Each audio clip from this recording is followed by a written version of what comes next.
Bonjour mes chers élèves, comment allez-vous? J'espère que vous allez bien. Alors aujourd'hui, on va travailler sur un autre modèle de l'examen normalisé, celui de la région دار de la session juin 2019. دائما في إطار الاستعداد والتحضير للامتحان الجهوي الموحد لشهادة السلك الإعدادي كنقترح لكم في هذا الفيديو نموذج آخر خاص بجهة درعا تفيلات. لكن قبل ما نبداو نبغيو نفتتحوا الفيديو ديالنا بالصلاة والسلام على سيدنا محمد وعلى آله وصحبه أجمعين. Alors بلا ما نزيد نطول عليكم, vous êtes prêts? C'est parti! Lis attentivement le texte et réponds aux questions ci-dessous. Papa avait acheté une maison. Il nous la décrivit comme une baraque en ruine dans un quartier misérable. Vous comprenez? Expliqua-t-il. Nous n'avons pas beaucoup d'argent. Cela coûte cher d'élever une nombreuse famille comme la nôtre. La nourriture, les vêtements, les études, les frais médicaux et pharmaceutiques. Enfin, nous essayerons de l'arranger. Une semaine plus tard, il nous emmena en voiture pour la visiter. Quand nous passions devant une masure, il disait en nous la montrant du doigt. Vous voyez, c'est une maison comme celle-là, mais il y a encore plus de carreaux cassés. À l'entrée de la ville, il nous fit passer par les quartiers les plus affreux, puis s'arrêta brusquement devant une construction abandonnée. Voilà, dit-il, nous y sommes, tout le monde descend. C'est une plaisanterie, n'est-ce pas? Interrogea ma mère. Pourquoi? Elle ne te plaît pas? C'est un véritable taudis que tu as acheté. Mais non, dit mon père, avec une couche de peinture et quelques planches pour boucher les trous, la maison sera parfaite. Ah mais attendez une seconde, je me suis trompée d'adresse. Il me semblait bien que cette maison était trop belle pour nous. Nous reprîmes la route et mon père cette fois nous arrêta devant une grande villa moderne. C'était la nôtre. Alors la référence de ce texte, d'après Franck et Ernestine Gilbreth, 13 à la douzaine, 1948. Juste une remarque, mes chers élèves, avant de passer aux questions de compréhension. Lorsque vous trouverez un mot dans le texte accompagné d'une étoile, cela signifie qu'ils ont déjà expliqué le mot en bas du texte. D'accord? Donc voilà, on a deux mots. Donc voilà, on a l'explication de deux termes. Premièrement, taudis ou masure signifie habitation misérable.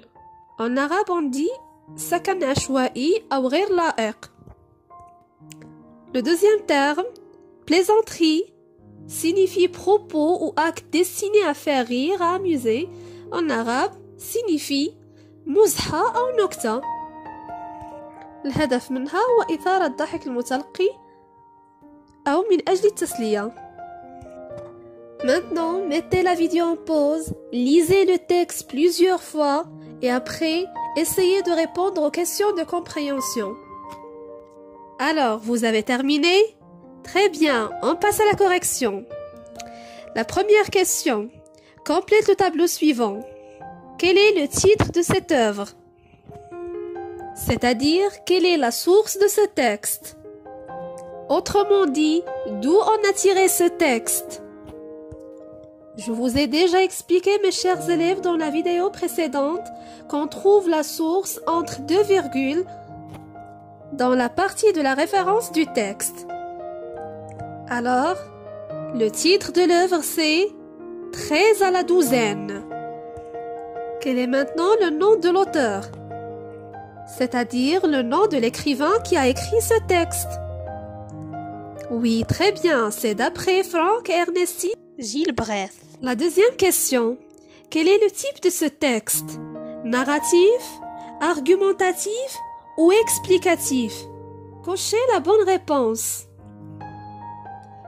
Oui, très bien, le type de ce texte est narratif. La troisième question. En te référant au texte, indique si chacune des propositions suivantes est vraie ou fausse. C'est-à-dire, en retournant au texte ou bien en se basant sur le texte qu'on a déjà lu, indiquez si les phrases suivantes sont vraies ou fausses. La première phrase. A. Le père a acheté une maison misérable. Alors, cette proposition est fausse.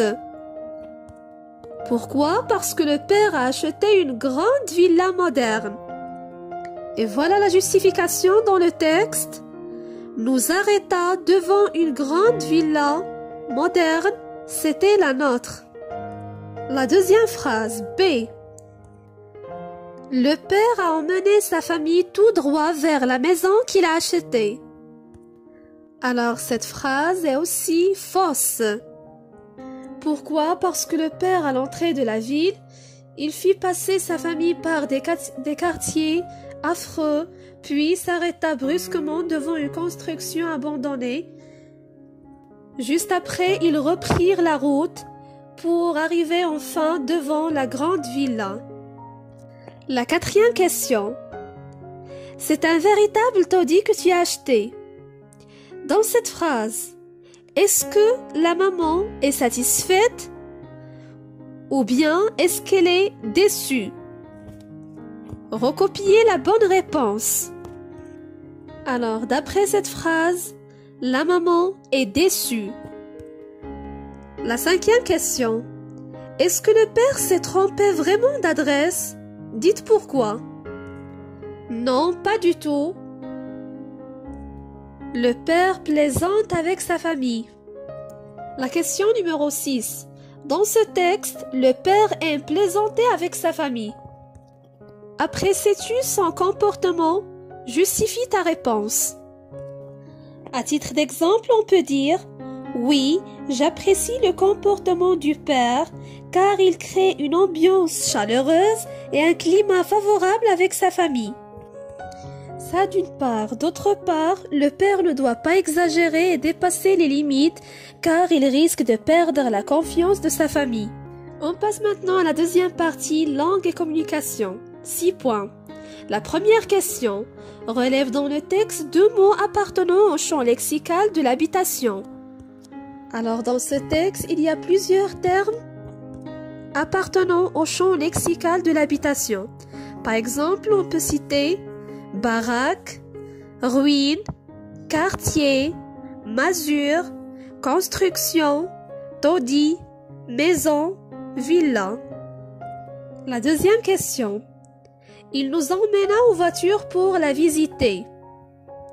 L'expression utilisée établit un rapport de cause, de concession ou de but. Donc voilà l'expression soulignée pour. Cette expression établit un rapport de but. La troisième question. Relie les propositions suivantes de manière à exprimer la cause. Le père a acheté une grande villa moderne.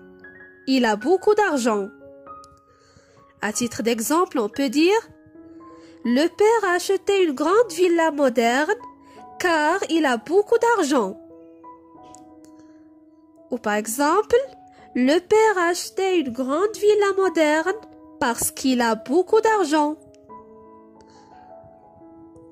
Un autre exemple, le père a acheté une grande villa moderne puisqu'il a beaucoup d'argent. On peut utiliser aussi l'expression comme au début de la phrase. Comme le père a beaucoup d'argent, il a acheté une grande villa moderne. La quatrième question. Au cas où ce quartier, entre parenthèses, ne pas plaire aux enfants, j'achèterai un appartement au centre-ville. La question 1. Accorde convenablement le verbe entre parenthèses. Alors au début de cette phrase, ils ont utilisé l'expression au cas où. Cela signifie qu'on doit conjuguer le verbe entre parenthèses au conditionnel. Alors on peut dire au cas où ce quartier ne plairait pas aux enfants, j'achèterai un appartement au centre-ville. À votre avis, cet énoncé sert à faire une concession, émettre une hypothèse ou exprimer le but? Cochez la bonne réponse. On utilise l'expression au cas où pour émettre une hypothèse. La cinquième question. Les enfants sont silencieux lorsqu'ils découvrent pour la première fois le quartier où se trouve leur villa. Le père émet une hypothèse pour exprimer ou bien expliquer le silence des enfants. Que dira-t-il? Par exemple, il peut dire « Peut-être, il ne serait pas encore au courant qu'il allait habiter dans une grande villa. » La question numéro 6. « Cette villa vous plaît-elle » demande le père à sa famille. Pour répondre au père, la maman formule une concession en attirant son attention sur la saleté du mur. Que dira-t-elle? Alors, faire une concession signifie exprimer un accord qui est partiel, c'est-à-dire qui n'est pas total.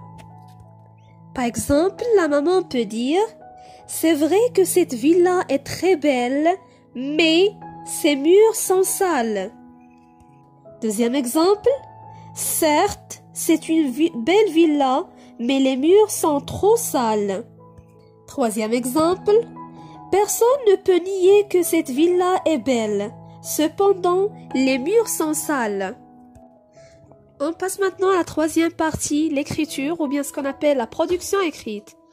Je vais vous lire le sujet. Tu es le voisin de cette famille et tu as assisté à son déménagement, ou bien ce qu'on appelle le changement de maison. Raconte en une dizaine de lignes ce qui s'est passé et décris les sentiments que tu as éprouvés. Lors de la rédaction, je vous conseille, mes chers élèves, de prendre en considération les critères suivants. Premièrement, le respect de la consigne, c'est-à-dire vous êtes censé rédiger un texte narratif descriptif. 2. La cohérence de la narration et l'organisation et la progression du récit. Et finalement, la correction de la langue. Vous devrez utiliser un vocabulaire précis, orthographe correcte et le bon emploi des temps avec des phrases correctes.